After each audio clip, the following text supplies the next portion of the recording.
राजा जी के कोई देनी बा चहिया से खाए लगले कमला पसंद। म्यूजिक बाय दीपक पटरिया।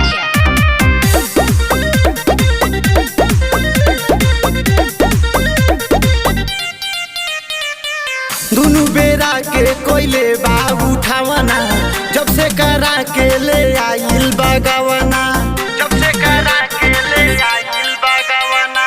दुनु बेरा के कोइले बाबू उठावना जब से करा के ले आइल बगावना।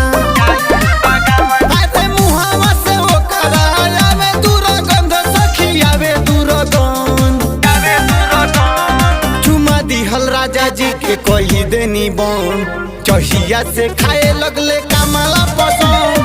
चुमा दिहल राजा जी के कोई देनी बन जहिया से खाए लगले कमला पसंद।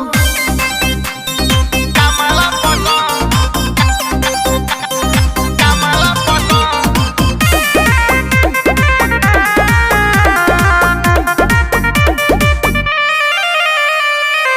सटे दे बुना नशवा के चलते यही टेंशन से दहिया जाता गलते दहिया जाता गलते। सटे दे बुना नशवा के चलते यही टेंशन से दहिया जाता गलते।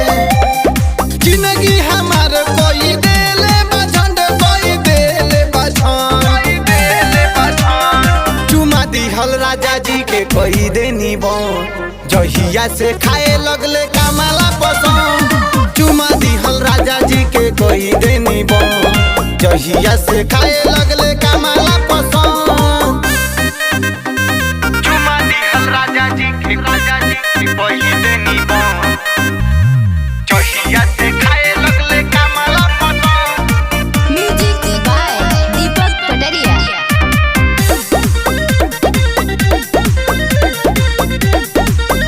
आला पिया के हम बड़ी समझैनी फुटल किस्मतिया जे बियाह कोइनी।